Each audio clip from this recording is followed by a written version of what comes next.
Coming up, a new restaurant is opening at Disney's Caribbean Beach Resort. New infrastructure comes to Disney World. We honor a couple Disney legends. And in the main segment, we share our 47 favorite things about the Magic Kingdom. All that and more on this episode of WDW Opinion. Cue the music. To all who come to this happy place, welcome. This is the podcast where two friends, Connor, You are a child plaything! and Hank, You are a sad, strange little man. Can you have my pity? share their opinions, tips, and stories about anything and everything at Walt Disney World. Trust me, what could go wrong? Get ready, because this is WDW Opinion. We're in the tower. We are ready for takeoff. Hello and welcome to episode number 14 of WDW Opinion, the podcast where friends talk Disney. Visit WDWopinion.com to check out our blog posts on all things Disney and Universal, and follow us on social media at WDW Opinion to see what we're up to in between episodes. I'm your host, Connor Brown, and I am joined by my co-host and Disney partner in crime, Mr. Hank Molsky. Hank, I need to read you something before we start. Okay, I'm ready. On behalf of the entire team, please accept our sincerest thanks for taking time to apply for the 2019 Disney Parks Moms Panel. Regretfully, this letter is to inform you that you will not be advancing to the next round of the application process. Warmly, Disney Parks Moms Panel. Yes, folks, that's right. If you hadn't heard, I, a 25-year-old single man with no child, applied to be a member of the 2019 Disney Parks Moms Panel because they never specified I had to be A, a mom, or B, a woman with child. I applied. I thought my application was solid. I'm going to be honest. I thought it was real solid. Yeah. Came up off the bat. I said, listen, I am not a mom, but here's why you should select me. I like the start. I do have a family. There were a couple points where they were like, what's the age of your family? And I said, so again, I have no children, but my parents are in their 50s. My sister is 19, and I'm 25. Do you think that there's like a big batch of people that roll through, or they're like, all right, these are the guys we're keeping this year, the single guys that have these like pretty good applications, we're going to push them through, and we're going to pick the one? Or do you think they're just like, oh, scrap it, this guy's, nope, not a mom, see it? I don't think there's I've never seen a single guy get it before. Yeah. It's always still like a dad, you know? Yeah, exactly. Like we I'm talked just about- wondering, like, did you make it through, or was there a group of guys better than you that made it through a couple rounds, and they're like, let's see, not this year. Oh, you still think? Oh, yeah. Oh, they're waiting for Like- the perfect. Yeah. They're waiting for the perfect. I'm wondering. I just wonder. It makes me think. Like, do they let you through, or is it immediately just like straight to the trash bin? It's tough. It's like in order to be the first, woman president, you have to be so above everyone else, Yes, to get there. And yes. it's like to be the first single man on the Disney Parks Moms Panel. That's I practically the same honor. Yeah. Listen, I'm gonna keep applying until I have a child, and then I won't apply because I don't see the fun in that. But Yeah, that's cheating. I literally only want to be on it because I don't have a child. Okay. So- Well, you've only got like 40 more years. Maybe next year I just kind of fake that my dog is my child.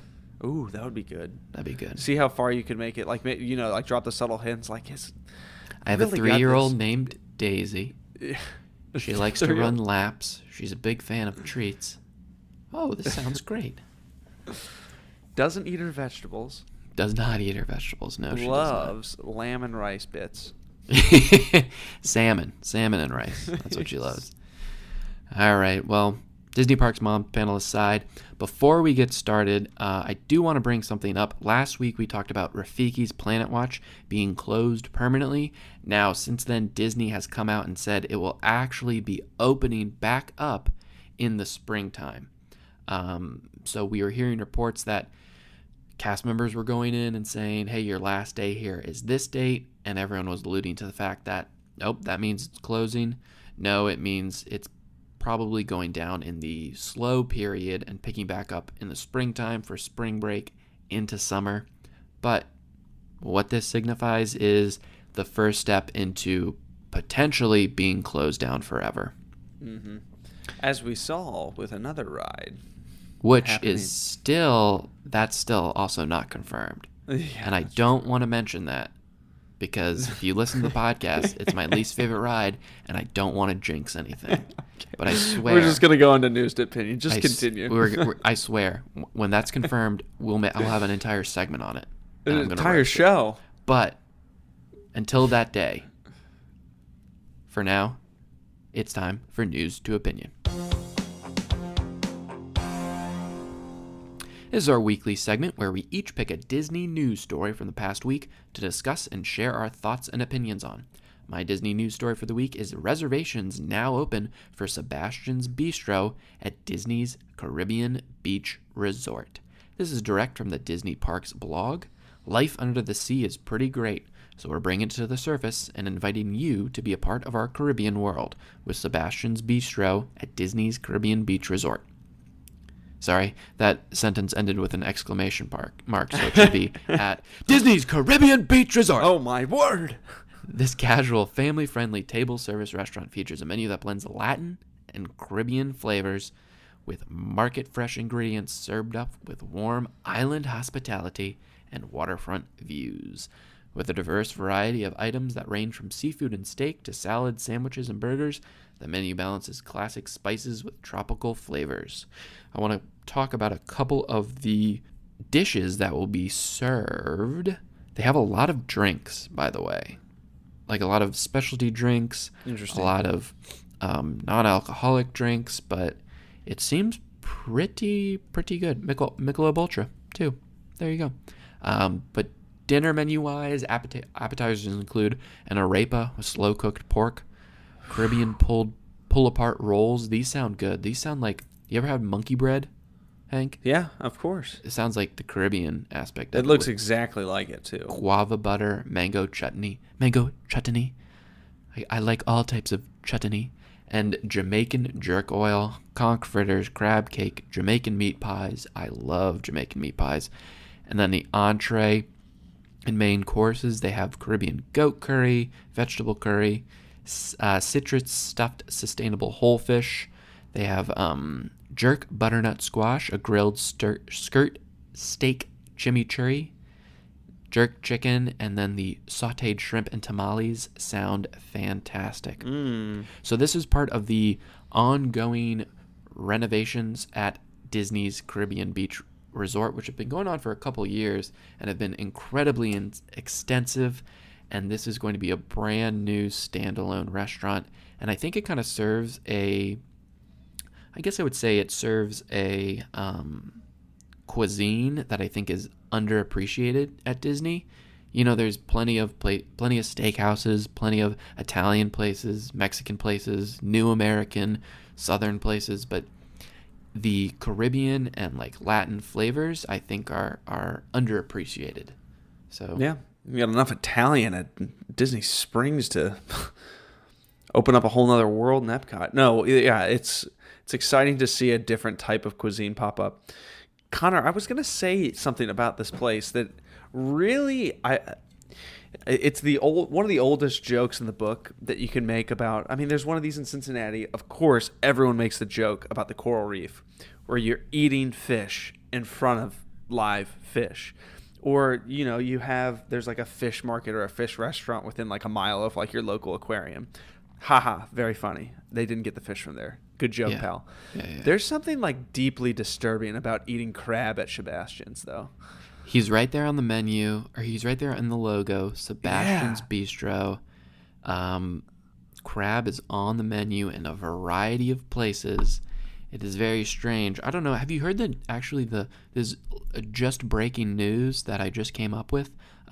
New restaurant coming to Disney's Wilderness Lodge, specifying actually the flavors of Pacific Northwest, including venison. Bambi's will be opening up in January of 2019. Oh, dear God. Yeah, you know, it's tough when you make every character into a beloved character, every type of animal into a beloved character. Anthropomorphic traits really take away the ability to eat it. There's something you can't. I mean, like, I don't. Is there some other type of shellfish or crustacean that we can put on the menu? It's uncomfortable to me. The crab, literally anything else. right? You wouldn't open up a Bambi restaurant and serve venison, right? Yeah. I don't know. No, I mean, it's and especially because, I mean, I'm trying to remember. I'm trying to think. Is there a restaurant on Disney property that is named after another character? The only one I can think of is Cinderella's Royal Table. Wow. I mean, Right? Chef Mickey's, but that doesn't- Chef Mickey's, right. you don't eat mice. But everything else, has its own unique name, like that they come up with. Yeah, all I got is Chef Mickey's. It seems interesting. Listen, they Yeah, have, that's it. and We're gonna pick a crab. We're gonna pick a crab and serve. we're gonna pick a at the crab and restaurant. serve Woo. crab. Woo. All right. We went for it. Bold. Family friendly. Oh, look, Jimmy, you ordered Sebastian. He's on the front door. Oh God. There's a couple other points I want to make about this. One, the artist renderings look very cool. Looks like modern, but also kind of that Caribbean vibe. Opening very early on, or very, very soon. I think it's opening in a couple days, I guess. It right? opens the day that you're listening to this podcast right The now. day that you're listening to the podcast, it will be opened. Well, if you're listening on Monday, which we assume that everyone does the second it shows up. Yep, be sure to subscribe. So I think one other point to make is, if this is very popular and people really, really like it, it could set a precedent for future restaurants. And this is what I mean by this. Mm-hmm. When you come to a value resort, right, you don't have a sit-down restaurant. You only have food courts. That's one of its things. No one is going out of the way to eat at those food courts, save for maybe landscape of flavors at Art of Animation. But even then, not anyone is going there. There's plenty of other options. It's a good food court, but no one's going there. Sure. One of the additional amenities to get you from the value level to the moderate level is a moderate hotel has a food court, and it has at least one table service sit-down restaurant. Huh. Up until this point, I don't think anyone was explicitly going out of their way to one of these hotels and saying, you gotta go to Cabanas, which used to be here. You gotta go to Boat Rights, which is, people say, is consistently awful at Port Orleans. No one is saying, oh, you gotta go to Cafe Rick's, or Maya Grill in Coronado Springs. But people are saying, oh, you gotta go to California Grill. You gotta go to Ohana. You have to go to any place at the Grand Floridian, right? So if this becomes wow, this restaurant is really good, and it's a moderate, then maybe Disney can get their act together and start to realize people will go out of their way for any good meal, regardless of where it is. Connor, I love the this train of thought that you've started here. I think now that you've said that, you've made me think that they're really making this center of Disney World, part of the park, a destination spot to go now.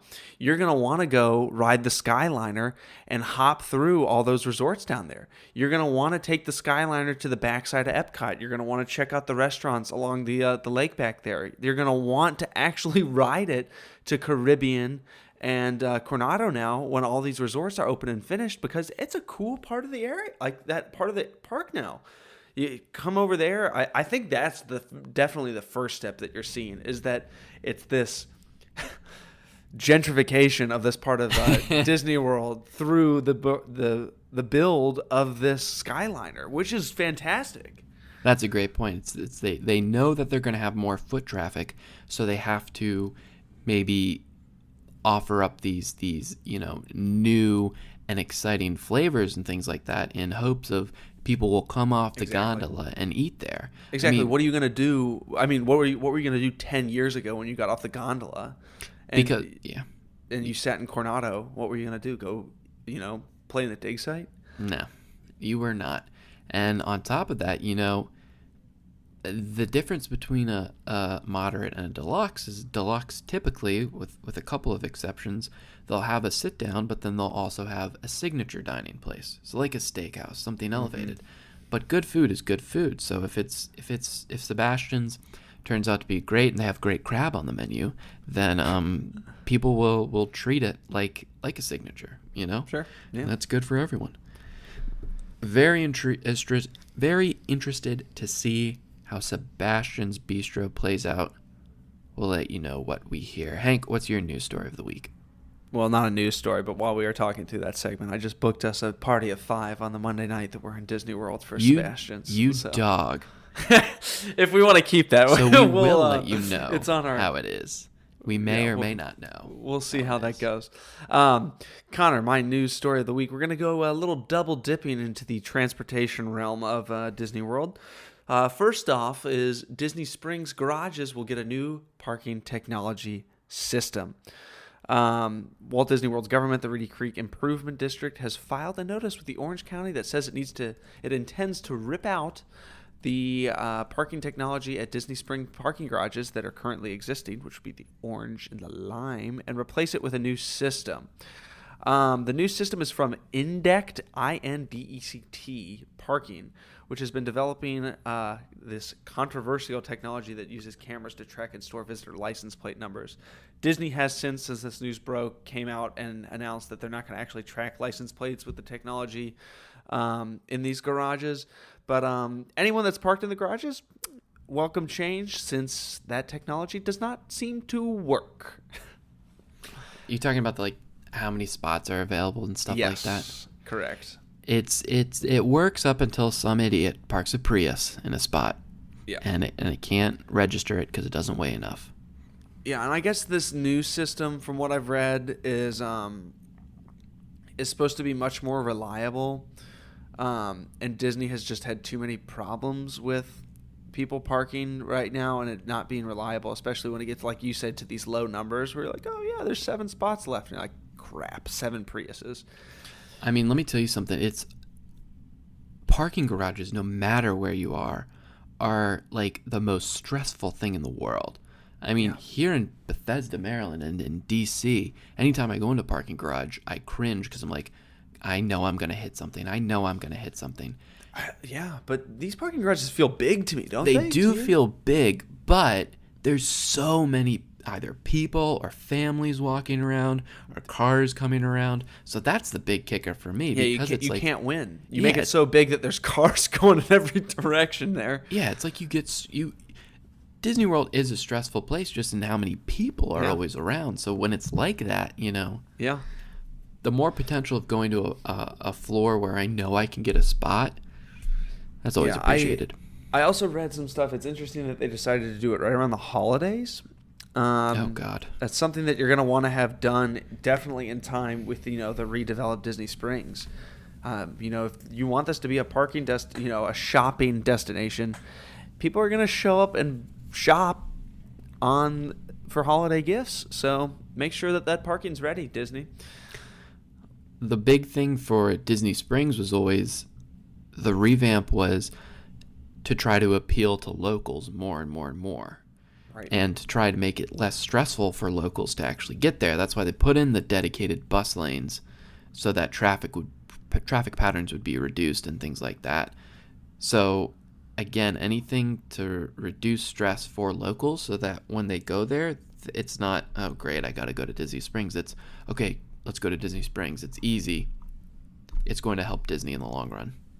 Yeah.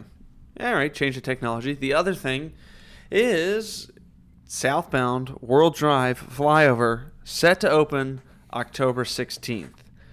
This is a short story. I'll just read the whole thing. Beginning Tuesday, October 16th, the southbound World Drive near Seven Seas Drive will connect drivers across a new overpass to access World Drive. This is all just going to sound like a mess of words to people.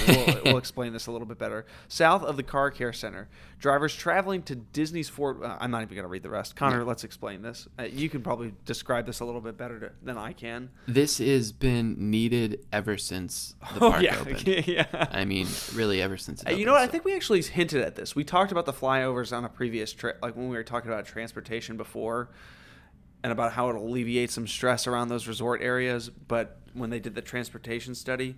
So can you describe specifically, this goes correct me if I'm wrong, but over where most of the inbound traffic to the TTC goes? Correct. So to get to Magic Kingdom when you're on property, not when you're coming from the back roads. Basically, when you're on Disney property and you're going to Magic Kingdom, it's the most north of the property. So there's one road to get there, there's one road to get back, and it's World Drive. You drive all the way down it, and then you come to the parking booths of it. Now, when it first opened, it was easy. It was you go through there, and it's only one way. But then, as more and more people came, and yes, the Contemporary was open and the Polynesian were open, but then when they added Wilderness Lodge, and then when they added Grand Floridian, more and more traffic, started to accumulate. And the way you get to those resorts is if you stay to the left in those parking booths, you go to the TTC. You pay your parking fee, you go to the TTC, and then you can get off, go to the tram, and then eventually get to the Magic Kingdom. If you stay to the right, that's where now a cast member will check your Magic Band, will check your reservation, and you'll say, oh, I'm going to this resort, or this resort. And it's almost a side road that goes off where you'll take a left for Polynesian, for Grand Floridian, you take a right for Wilderness Lodge, or you keep straight and eventually you take a right for Contemporary. The only problem was it's not explained well at all.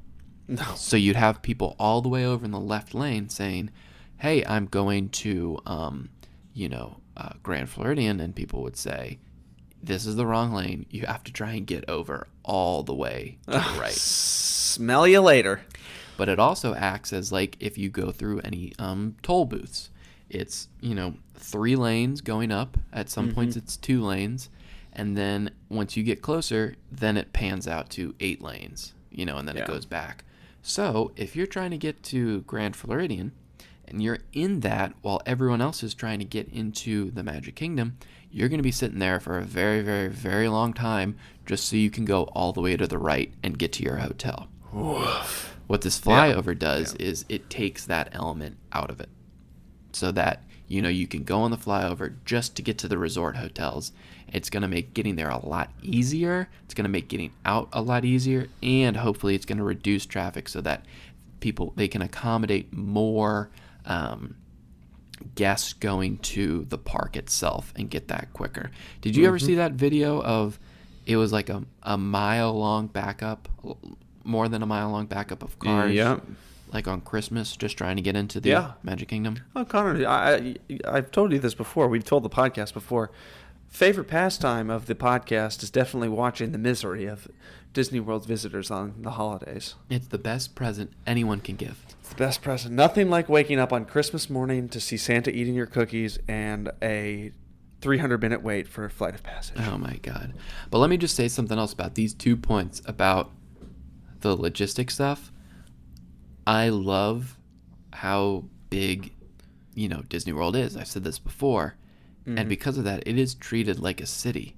So these little things might seem minuscule and stuff, but think about it. It's a vacation destination.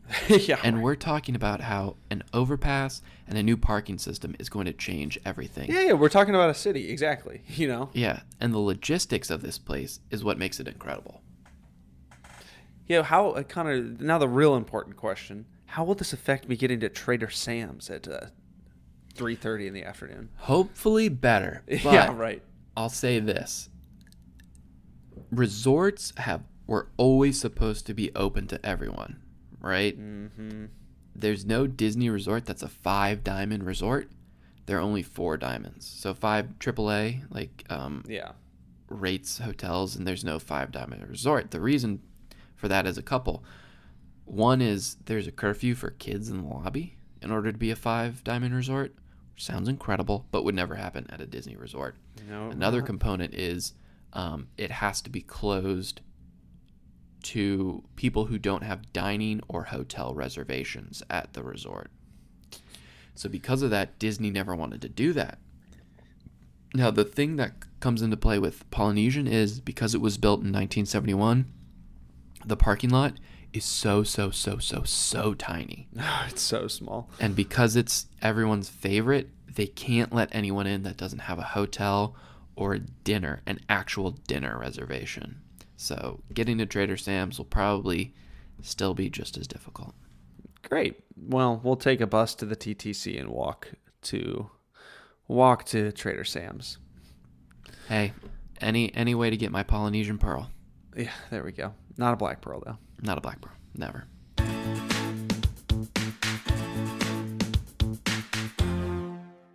Now it's time for our Disney Legend of the Month. This is the segment where we honor a Disney legend every month, whether it be an Imagineer, animator, director, actor, or executive. These legends exemplify the Walt Disney Company. With each segment, we'll honor a new legend and discuss their contributions and legacies, and the impact that has made on us, the Disney fans. Our goal here is to shed light on the incredible men and women who have helped build the Disney Company who aren't named Walt Disney. This month, we are actually honoring 2 Disney legends. A couple, in fact. Alice and Mark Davis. Let's start with Alice Davis. She got her start as a designer, actually. Also a little bit of a risque designer. Lingerie. So she did do that, lingerie and undergarments at Beverly Vogue and Lingerie House in LA. Before that, she got a scholarship to attend Chouinard Art Institute, where she met Mark Davis, who was an instructor at Chouinard for more than 17 years.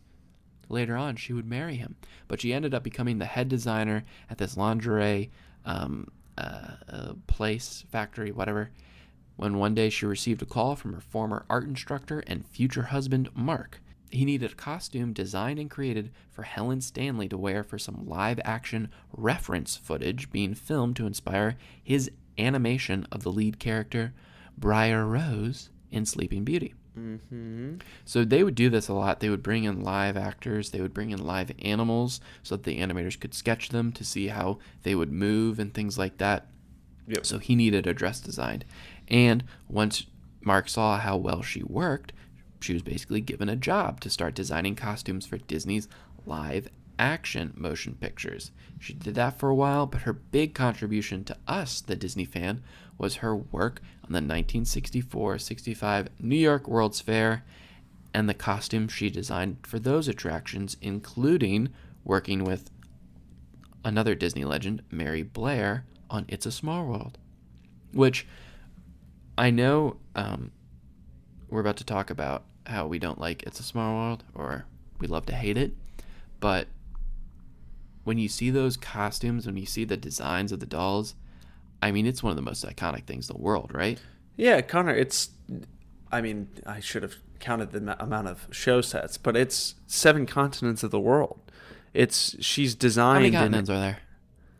7. Oh, there's Antarctica in It's a Small World? There's some snow-dressed folks. Anyways, she's dressed. There's no people that live in Antarctica. I understand that. But for those of you keeping track at home, Hank does not think that anyone lives in Antarctica. You don't know if he does or not. She's designed from every culture, and that's the thing that's neat about It's a Small World, is that it's really a tour de force. She's done watch me design every type of clothing. And she really perfected her abilities to create 3-dimensional characters in rides and shows because of the costumes that she was able to create. yes, it's hard to make the faces and the structures and the robotics of it, but putting it in the right garments and putting the right costumes is what really creates like a very, very, very, here it is, immersive experience. Oh no. And in 1965, she was able to take her husband's original drawings for Pirates of the Caribbean, and she created those costumes for it. She also worked on costumes at Carousel of Progress and Flight to the Moon, and she really, really, really was a Disney legend. And And I think you do really have to pay credit to these types of artists from this time period, because, I mean, we really do take a lot for granted when it comes to the word immersion, but like, these being exposed to so many different cultures and so many different sights, sounds, content overload. You've got a phone in front of you that can search absolutely anything in the history of the world. When you came to Disneyland or Disney World in the 60s and 70s, right when she was doing all these designs, it was a true moment of escapism where you got to travel to all 7 continents around the world and see all these garments and singing in different languages. And folks, that's something that you couldn't just open up your phone and do back then. So it does show like a considerable level of talent to be able to do that type of display, especially. And then you're going on and you're going into the next ride that she did. It's undervalued in 2018 what designers did back then. And give her credit for having to research what those costumes might look like without having a phone or a computer at her disposal. Right. Yeah, it's absolutely incredible. I mean, you really did it. I mean, like you had, and this is what we're talking about. Connor, you just said it. They had to bring animals in. They had to bring people in. They couldn't just load up. You couldn't stick your phone on the wall or on a music stand and watch a deer run across the yard to see what a deer looked like. You had to bring them in. Which is pretty incredible. Pretty incredible. Yeah. And her husband, Mark Davis, was very incredible. He was an animator, artist, and Imagineer. He's one of Disney's 9 old men, which is the nickname of the 9 animators that Walt Disney basically trusted starting in Snow White and the Seven Dwarfs up until his death. They were his go-to guys to create some of the biggest and well-known characters in all of Disney animated films.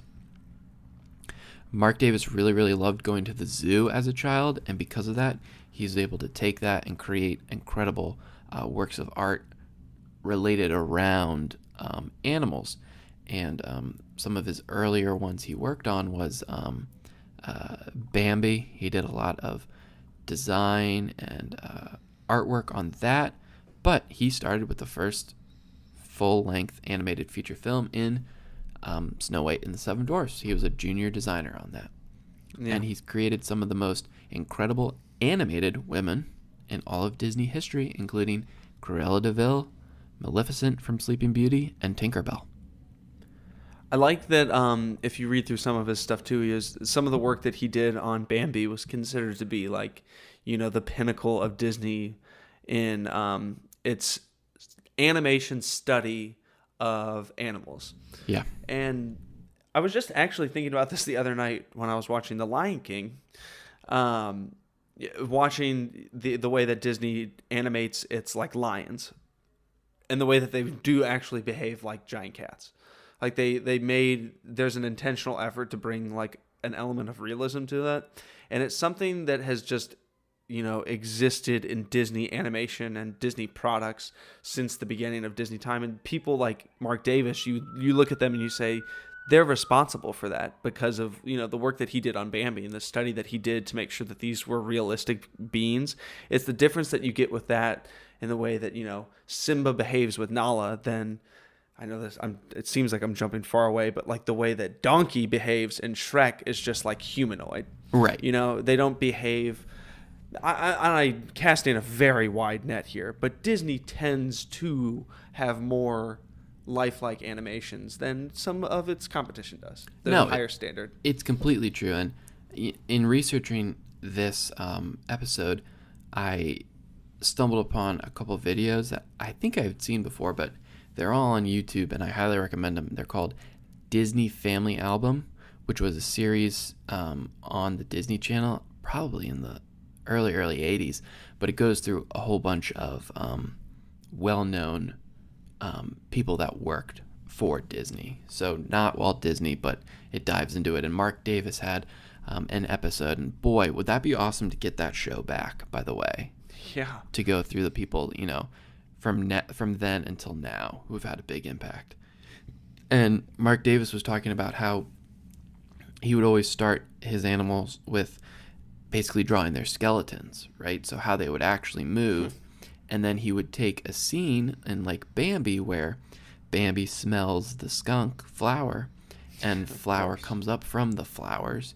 And he's like, that would never happen in the animal world. But if it did, how would it look? So he's adding that element of realism into the animal coming up, but still that element of animated fun in it would never actually happen. It wouldn't pop up out of the flowers.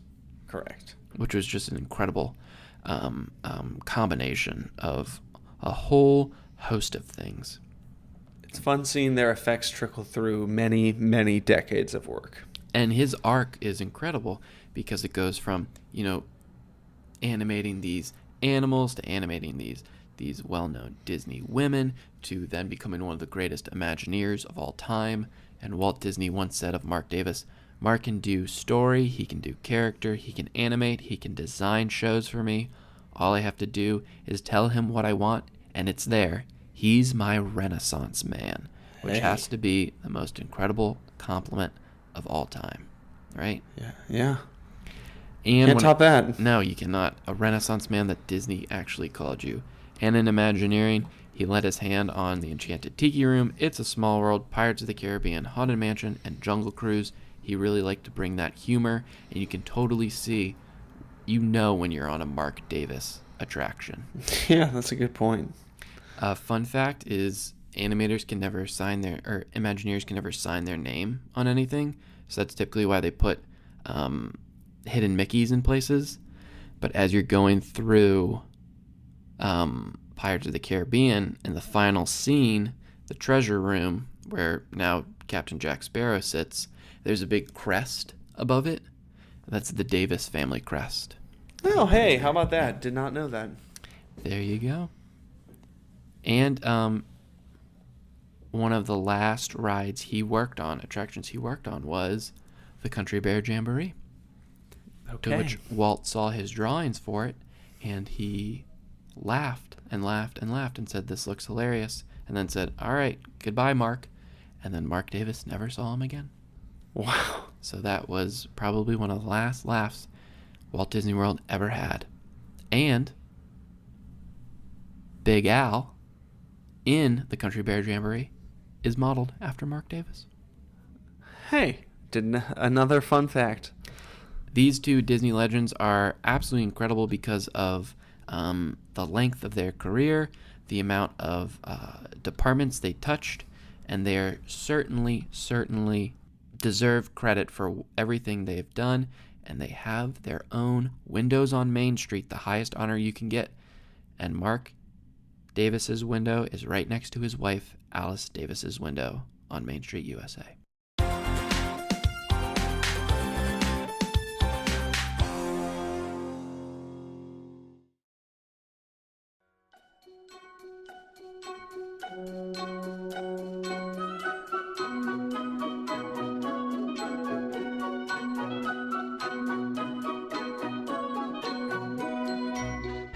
Now it's time for our main segment. This past week marked the 47th anniversary of Magic Kingdom's opening, and with it, the de facto 47th anniversary of Walt Disney World itself. What started as sort of a replica of Disneyland has taken on a life of its own in its 47 years, and it has become the most popular theme park and one of the most popular destinations in the entire world. Over 20 million guests pass through Magic Kingdom turnstiles each and every year. There are so many things to love about this place. Its size and scope is certainly one of them. But rather than do a top 10, what we have decided is to discuss our 47 favorite things about the Magic Kingdom. Whether it's attractions, shows, food, entertainment, or the details, we'll be running through our favorites on this episode of WDW Opinion. So, for the most part, I think we will be hitting all of these pretty quickly, so if you want the full rundown of them, or you might have missed one or two here or there, head over to wdwopinion.com/episode 14, that's 14, and we will have the full list there. Building this list, I kind of just went with a map and my memories, so Hank will be adding in anything he wants to comment on as well. So Hank, you ready to count down our top 47 things? Oh, here we go. Don't say countdown, because that means we did this in order. This is the geographical list. This is very much a geographical list, as well as... And then, oh, crap, let's get to 47. Yeah. It's like, it was kind of like geographical to start, and then I was like, well, why don't I group things based on how I experience them? And then I was like, well, then let's group restaurants here and here. So this is what it is. 47 things we love about Magic Kingdom. There we go. First has to be how we get there, right? Yes. Hank, I think you said, what, no two rivals are the same? Right. It's because, well, no, yes, you're never going to go to the park the same way 2 days in a row. I mean, it feels like one of those places that you're challenged to go in a different way. I mean, that's what it comes down to. You're incentivized and challenged to get there a different way because it is a cool and unique experience. You can get there by car, and when you get there by car, you can take the ferry in, or you can take the monorail in. You can take a bus there. You can take a boat from one of the Magic Kingdom resorts. You can take the monorail from Epcot.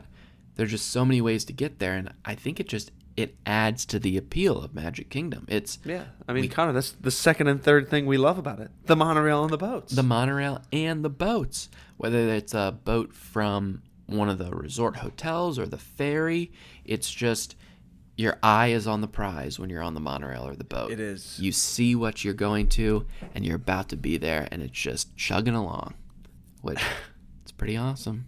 Yeah, and hey, it's a part of the thing, and we can't discredit all this stuff, or all this stuff, 1, 2, and 3 on our list, because we're not even in the park yet.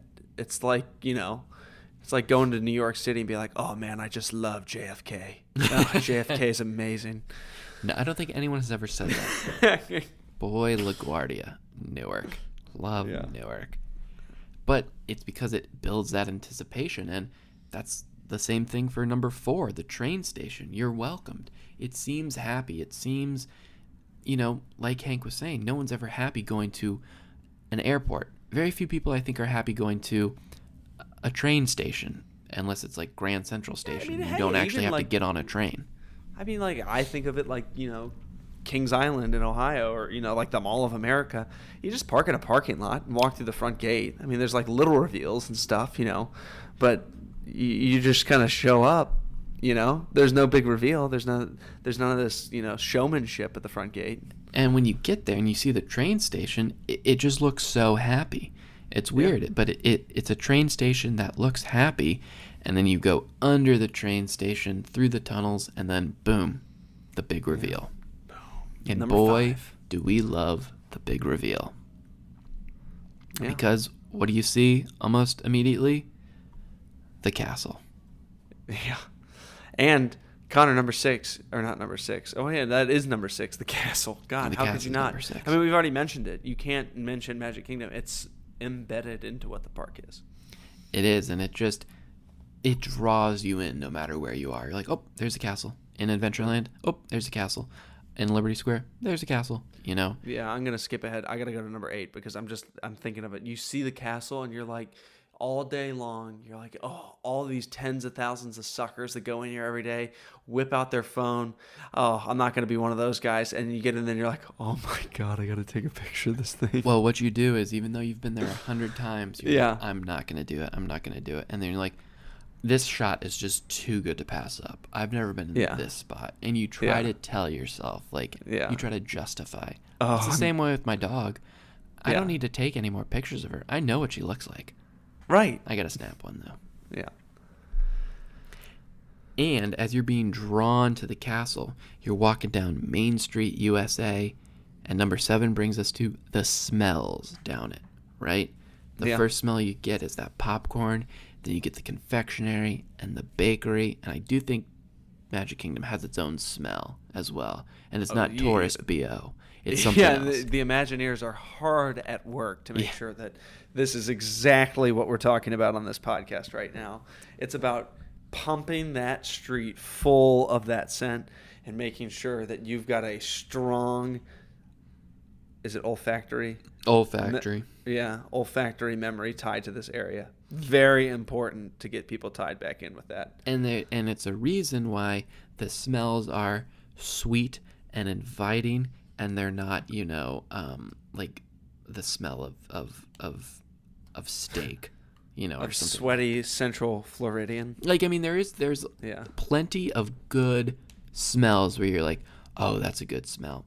But there are good smells that are welcoming, and the smells down Main Street are welcoming. The bakery, the confectionery, things like that. And as you're walking down Main Street, you get to see people like Mark and Alice Davis, like we just talked about, the people who built it, as you walk by the windows on Main Street, which are just, one of the little details that you like to admire as you're walking down the place. I'm smiling right now, laughing You at are. number 10. Ducking into the Emporium to beat the crowds. Of course we love that. Yeah, you got to do Sometimes it. it just gets out of hand, and you just got to take a deep breath, get to the nearest Emporium door. It's your own miniature Main Street bypass. It is, and it is incredible. It used to all be separate stores, and it's still that way in Disneyland for the most part. And some ways I miss that. I miss that, there's not like a magic shop or a tobacco shop or something on Main Street like that. But the fact that they're able to just make that one big, long store, I think it is really awesome. Yeah, and it's not like you lose that much from the street. No. It doesn't look like that at all. You don't feel that way.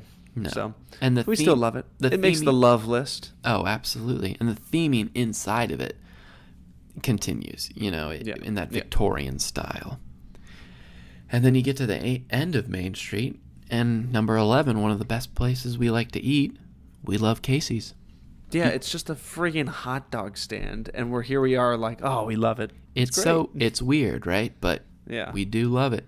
It's pretty basic hot dogs too. If you look at like up and down the ingredients and stuff, but there's just something about like the era that they put you in, and like the styling around it. God, they just know the way to the nostalgia inside you. They're just like, Casey at the bat. Something about the piano player outside. Yeah. We're gonna figure out how to make these people like basic cheesy hot dogs. The plastic cheese. Gotta love the plastic cheese.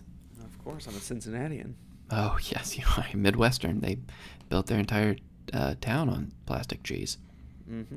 But then, number 12, when you come to the hub, it's great because you get to pick your own destiny. You get to pick your story. Do you want to go to Adventureland, Tomorrowland, Fantasyland? It's your choice. Yeah, that was a real Walt thing. That was not... We take any theme park nowadays for granted. That was what Disneyland set out to do. That the hub and spoke was a Disney product, and here we are today. Like the first ever accessibility thing that was like, oh, this makes sense. Yeah, and now it's just like, oh yeah, everyone does it like that now. Every place should be like that.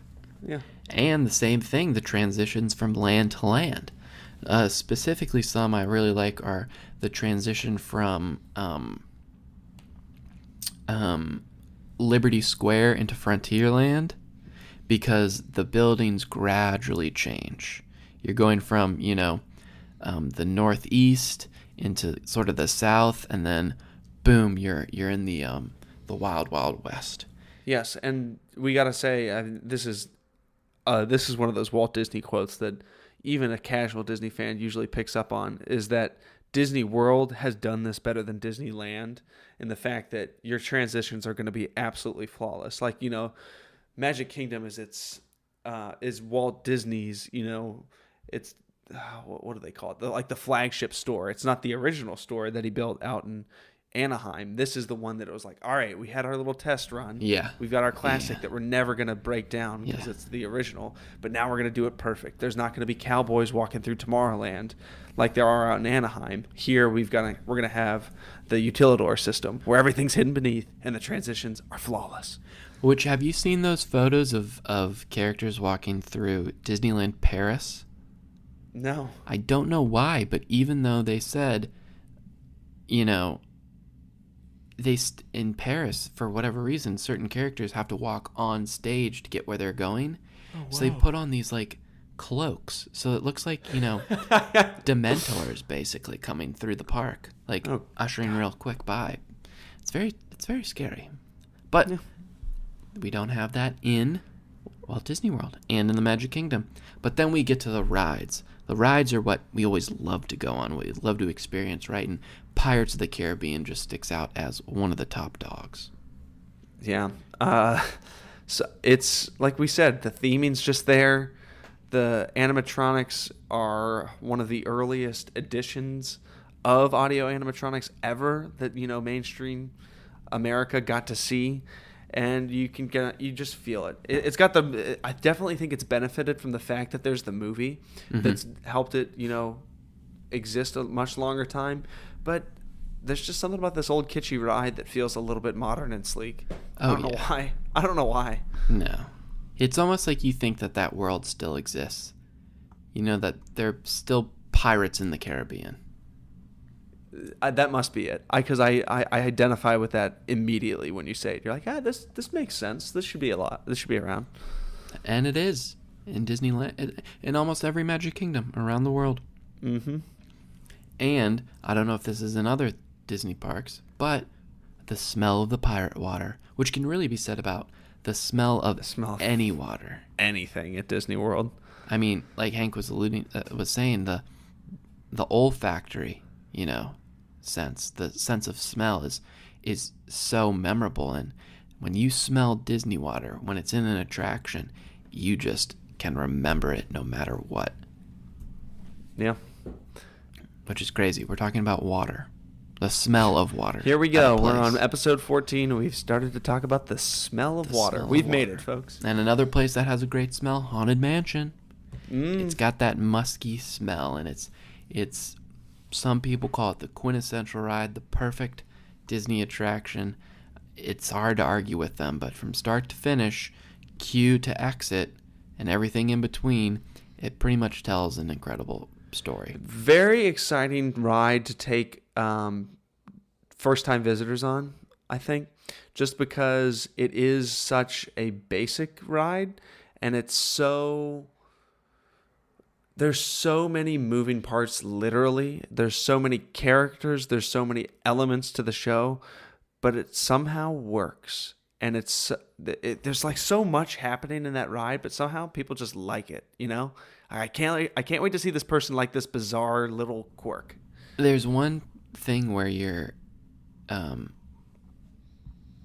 you know, your ghost host is taking you in the Doom buggies through it, and he's narrating the story, and then all of a sudden you realize, I haven't heard him from a while, but then he comes back and says, there you are, I found you, and then you're like, I didn't realize you were gone. I was too focused on everything else, looking out there, you know, which is just a million characters in that place. The details in there, and the just pull you in to where you're not focusing on anything else.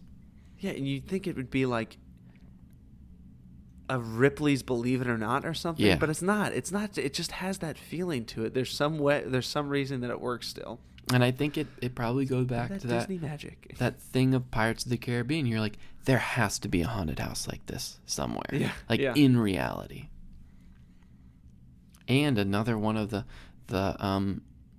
big classic editions of Disney classic rides is the Mountain Range, right? We're on number 17 for those of you trying to count at home. Keeping at home. Yes, 17. The Mountain Range. We love the Mountain Range. And 17 includes 3 places: Splash Mountain, Space Mountain, Big Thunder Mountain Railroad. Mm-hmm. All 3 of them, and they go across the entire park. It's I don't really know where I'm going with this, Connor. I just like them. Yeah, who knows why they picked mountains? Because there's a lot of mountains in all the Disney parks, but I love every one of them, and they're all unique, but they're all, tied together because they are mountains. I think I know where I'm going with this, Connor. They're in the stuff that that works at Disney World ends up being iterated on time and time again. There are splash mountains all over the world. There are haunted mansions all over the world. There are Pirates of the Caribbeans all over the world. Space mountains, Big Thunder mountains. It's because they just work. That's why we love these ones. Yeah. That's why Magic Kingdom is the number one theme park in the world, is because all these things here just friggin' work. If it ain't broke, don't fix it. Exactly. So, on one of our favorite mountains, Splash Mountain, Connor, the music on Splash Mountain is, to me, it's a part of a Disney trip. Zippity Doo-Dah. How could that not be a Disney World song? But even the cue music, as you're in the cue, yeah. the banjo, the twang, and stuff like that. It's one of those ones where I will go on YouTube and just put it on the loop, like the 10-hour cue loop that they have, and I just find it very peaceful. That is a good point. That transports you to a different time. A different time.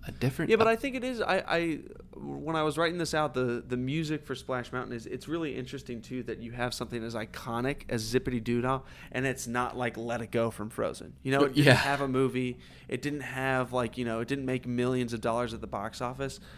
You had Song of the South and that type of thing, but this Song of the South now exists really truly only as Splash Mountain. Oh yeah. But you have this iconic Disney song because of a ride in Disney World, and I love that. I do. It is awesome. It's and you can group, Pirates of the Caribbean in that and Haunted Mansion in that. Yeah. But it's different because, like Hank was saying, Zippity Doo-Dah, Song of the South, was a thing before, but its success was predicated on the attraction that was built long after the movie came out. Right, and that one's in the vault now. And that one is in the vault for... That's in the vault where they don't go back in and pick it out and put it on the shelf every 10 years. I saw a photo where a guy in a pickup truck was driving, and on his back windshield it said, "I have Song of the South DVD copies. Call," and had a number. That one's right next in the Disney vault, right next to the Ark of the Covenant. It's not coming out. You will never see that. Another one, we're on number 19 now, is that view, Connor, on Splash Mountain. You know the view I'm talking about, where you just get to look at that castle. We got to talk about the castle every few points in this list. And you're riding along in Splash Mountain. There's something where you get that music, you get the banjo playing, you're outside, the sun's out. It's peaceful, and you just take a moment to look at the castle. One of my 47 things. It's got to be on that list when you take a look at it. In the grand scheme of attractions in Disney World, or in Magic Kingdom, I should say, not a whole lot of, attractions that are high in the air. And a lot of them go quick, Splash Mountain, when you're on that bend, and especially at nighttime, if you can catch the fireworks... I have done that before. It goes slowly around that bend, and it's an incredible view up at the top there. But even in the daytime, it's awesome. And then another mountain range, another one of the things that we love is there's something about Space Mountain that's different than the other mountains, that it is elegant. Connor and I have talked about this on the show before, is that we love that cue music for Space Mountain. It's futuristic, but it's not stressful. It's relaxing. And even though this ride is nuts, that you can't see anything inside of it, there's just something about it. It's like this perfect contemporary, mid-century piece of art that just rests there. It just feels like a piece of art. Space Mountain does. I think it's exactly what mid-century modern design is all about, and that's the future is promising. Stop. Go to the next one. That was perfect. Cut. 21. The Country Bear Jamboree. And you rat, do we actually love this? Yes, we do. Yeah. What's your problem, Hank? I don't know. See, this is the thing that happens with Disney goers, and I don't have anything wrong with the Country Bears now, but when you're growing up, different families have different tracks through Disney parks. You bump into families that, totally bypassed for God knows what reason. Stuff like, the People Mover. I never went on that when I grew up. Or the Carousel of Progress. Yeah, my parents never took me on that. And you're like, okay, I can see how that would happen, I guess. I never would skip it, but that just happens. You know what I mean? So for me, one of mine to Disney World, it was like my grandparents didn't like the Country Bears, so it wasn't a part of my childhood. Thanks, Gam Gam and Pop Pop. It's one of those ones for me and my family where it's just like, what do you want to do? Let's go see the Country Bears. Oh, yeah. Okay. No one will ever object. No, right. Sometimes people would be like, what do you want to do? You go on Splash Mountain? I don't really want to get wet. Want to go on Space Mountain? I don't know. My back's kind of hurting. Want to go on Country Bears? Yeah, sure. It's just like the People Mover. Oh, wait, that's the next one. Hey! Is it the next one? Oh, yeah. We have Number the 22. trifecta of relaxing. 22, 23, and 24. Relaxing on the People Mover, relaxing on the Walt Disney World Railroad, and relaxing on the Liberty Square Riverboat. Really not too much to these. It's great that Disney has 3, I'm not going to say A ticket, but like C ticket attractions that you can kick your feet up. Kick your feet up, and for some of them, like Liberty Square Riverboat or even Walt Disney World Railroad, they go for quite a long time. People Mover goes for a while, too. Yeah, People Mover scoots for quite a bit. You don't realize it. You look at it and you're like, that's like a 2-minute ride. And then you're on it and you're like, damn. It's like 10 minutes, something like that. But I think it's important because Magic Kingdom is very fast paced. There's a lot to see and do. There's a lot to see and do when we have 47 things that we love in Magic Kingdom. We could probably name a whole lot more. And we're only moving on to number 25 now. Oh, Connor, you love this one. This is number 1 for you. The punny jokes on Jungle Cruise. I've, over the years, have collected. I think it's like you have to have gone on a certain number of expeditions as a Jungle Cruise skipper before you can start adding in your own dialogue. And over the years, I have some that I've only heard from one skipper. And if I ever go back and if I ever become a skipper, I just have this incredible hybrid of great monologues.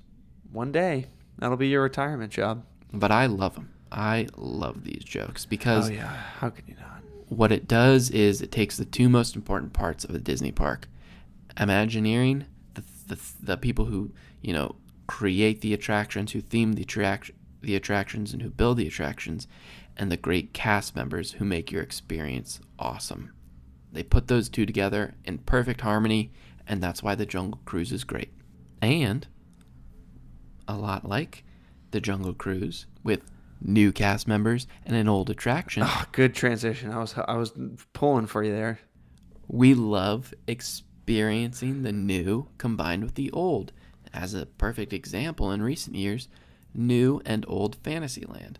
But it is one of those things. It's, hey, I get to go on Seven Dwarfs Mine Train, or I get to go into Mickey's PhilharMagic, which is old, and there's a lot of old movies in there, but Lion King isn't that old in the grand scheme of things. No, yeah, that's a new Disney movie. Aladdin isn't that old in the grand scheme of things, and then you pop out of that, and then you go on Peter Pan's Flight, which has been around forever, and the movie's been around forever.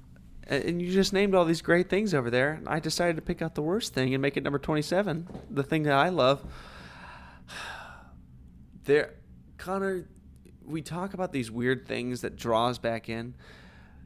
Don't you like that moment of stress when you're like, I gotta get out of here? Oh, I love the rush. There's so many strollers in Fantasyland right now. I gotta run. You know what it's like? We just talked about this. It's like about Black Friday. We love waking up on Christmas and seeing everyone else in pain of going to a Disney park and experiencing these excruciatingly long lines. Yeah. When you go into Fantasyland and you look at the carousel and you see that there's like 5 rows deep of strollers, you just have to kind of pause and just laugh and be like, yeah, there's some people out there who this is their life. And then you go on and, OD on LeFou's Brews at Gaston's Tavern. And boy, is my life good. We're about to do the readers at home a favor, or the listeners at home. We're going to hit 4 numbers right here, right in a row. Ready? 28, 29, 30, and 31. Churros, turkey legs, Dole Whip, popcorn. Connor, you got to pick one of those. I know we love all 47 of them, but dive into one that you like the most or you want to talk about. I want to talk about this one, but I don't like it the most. I know which one it's going to be then. Turkey legs. Oh, okay. Go ahead. No, I know what you thought I was going to say. Yeah, we already did this. Unpopular Disney opinion. My unpopular Disney opinion is Dole Whip. I don't think it's that good. I think it's my favorite of this list, though, still. I still like it, but it's not something where, like, I have to get a Dole Whip. I have to obsess over a Dole Whip. The turkey leg, I find just incredible. Just incredible. Because popcorn's great. Churros are great. You don't get churros in a lot of places, but it makes sense in a theme park. You got to look at these. Yeah, the turkey legs is somewhat standard for a theme park, but stuff like this you're saying is churros and Dole Whips. This is a pretty unique Disney experience. When you say those 4 things together, for some reason people are like, ooh, that's Disney World. There's something about that churro and the Dole Whip in there that really make people go, Disney. He's talking about Magic Kingdom. But the turkey legs to me are just a bizarre thing. Yeah. It's like you don't eat turkey legs anywhere else. Anywhere else. You eat popcorn all the time.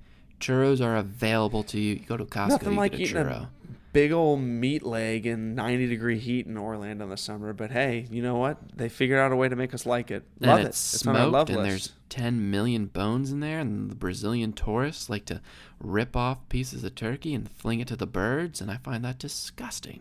It's like cannibalism. Oh, dear God. But we love them. We love them all. Connor, number 32, The Welcome Show. Now we're skipping back to the front of the park. Middle. But these next few, 32, 33, and 34, all have to do with getting to the park in the morning.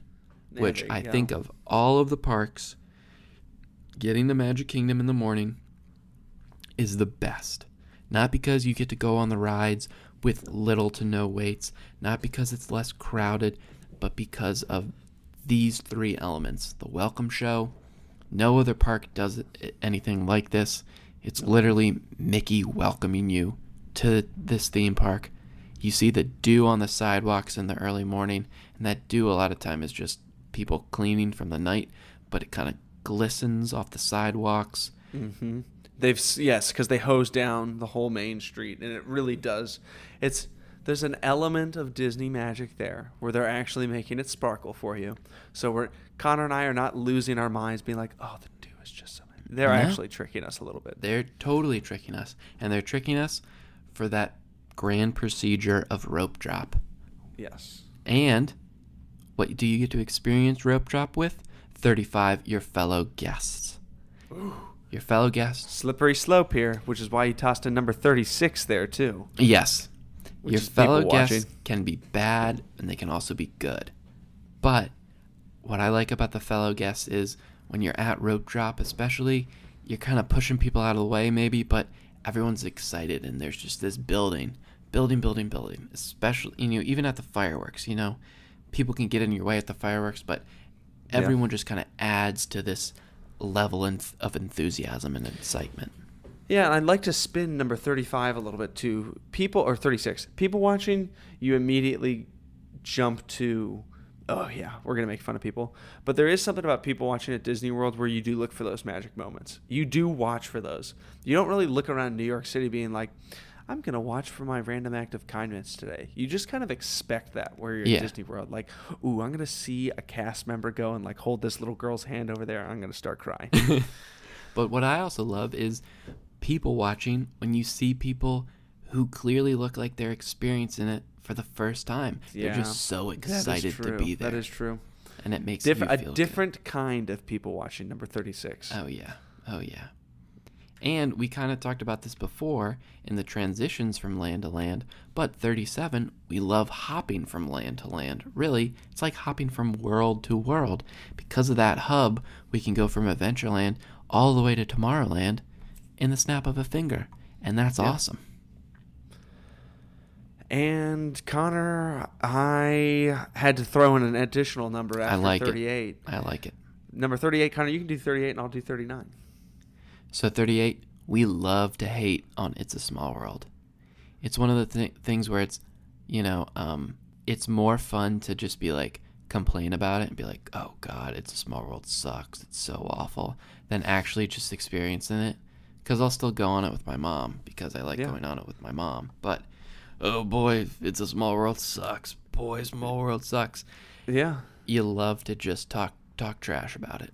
I like to be that guy in the group that loves It's a Small World, number 39. So we love It's a Small World because those folks do exist out there, that it's fun to be that person that's like, hey, guess what? Someone's got to be the person that draws everyone on this.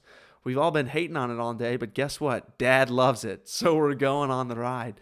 Because, Connor, we do love it too. We just talked about it before. Something about it, it's still around. They'd take it away if people didn't have a reason to go on it. It's iconic, and maybe that's what I should have put on my Disney Parks Bombs panel application. I love It's a Small World. That might have been more appealing to them. Yeah, that would have been good. Well, there's always next year. Big departure, though, for number 40. You got to say it, though. Pecos Bills. Enough said. Okay, number 41. Fireworks over the castle.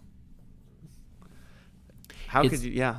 You can't leave fireworks off. You can't, because one of my favorite Disney stats, and I think it's still applicable, is this is one of those ones that everyone knows, right? They buy more. Disney World is Disney is the second largest purchaser of weapons grade explosives behind the United States military. Correct. Just think about that. They just don't put on fireworks. They go all out. Yeah. And it's perfectly synced. And on top of it, it's behind the castle. You don't get that at Epcot. It's not directly behind Spaceship Earth. That's a good point. They've done the show for you. It's right behind the big weenie, the big Cinderella castle. And then, Connor, after the big show, after the big grand finale, there is that number 42 on your list. The calm at the end of the night, everyone shuffling out to the transportation home. We do like it. It's a sad time of day. It's kind of like the opposite of getting there in the morning. Yeah. The vibe of your fellow guest is they're happy, they're sad to be leaving, but it was a good day. It's calmer, it's a little quieter. It's just a completely different place than when you entered in the morning. Yeah, and Connor, this one I put in here, number 43, is there's something about, as you're thinking about those leaving moments, as you're thinking about those waning moments of the day, it's like, where do I want to go back to at night? What parts of the park kind of draw you back in? If there are those extra magic hours, or you've got those dark hours in the winter before the show, there's something about Tomorrowland that just draws a lot of foot traffic over there. Oh, yeah. The lights, the sounds, the way that part of the park just works at night. It just feels like it's a family park, and it always will be a family park, but it feels like it's that like adult area where you can still bring your children. Oh yeah, it's cool, and it's got to be that. It's got to be the lights, Yeah. I mean, it's awesome. It's great. Going back to Tomorrowland, it's got to be my favorite land to go back to at night. Oh, it's got to be. Just foot traffic wise too. You think everyone flooding over there? But then, as it changes throughout the day, 44. We also love seeing the park change throughout the year. Whether it's in fall with the fall and Halloween decorations, Christmas with the Christmas time decorations, or just in the changing of the seasons. I say seasons very, very loosely in Florida. But they make you feel it, though. You like to see it change and go through this kind of life cycle every single year. So, Connor, with all this chaos around the park, we're still able to paint a very elegant picture. And I think it's because even though something like Main Street can be so chaotic and so stressful and so many people, that same music is still playing, that upbeat kind of turn of the century music, ragtime band music. Those structures are still, standing tall. There's still, period pieces, and the flags are waving and things like that. It's just an elegance around you, even though there's people being chaotic. And then 46, as you're leaving, as you're thinking about your other time around the Disney World Resort, there's something about that castle. It's always in view.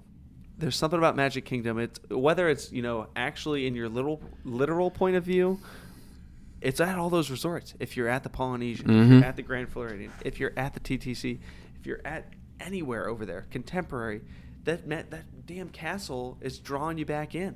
Always. It's that kind of idea in the back of your head, no matter where you are, it's always there. And it's there. And it's perched up, and that's what you're saying too. Is it's in the back of your head. You're like in another park, and you're just thinking like, well, Magic Kingdom's up on the hill up there. I see it in my mind's eye. It's right there. I got to get back. I got to get back. And then of course, Connor, 47. We've wrapped this up, and we just did a celebration for it. There's a celebration at every turn in Magic Kingdom, and we love it. Every yearly anniversary, there's a big party. They did one for the 25th, the 20th, or the 30th, or the 40th. And here we are with a 47 item list for, the 47th birthday. And I love that you put this as the last one too. It is awesome just because so many people love it so much. And there is reason to celebrate because of that love, right? Like, we could easily come up with 47 things, and we did here, and we talked for a very long time, and we could come up with another 47, and maybe another 47 after that. And even though we experience these things all the time, every time we go in there, we'll still keep coming back to experience them time and time again. Yeah, that was quite the optimistic podcast. Next week, Connor, we're going to have to do the 47 things we hate about Stitch's Great Escape, just to bring things back down to earth. Oh, we can do that. That will be arranged. Don't you worry.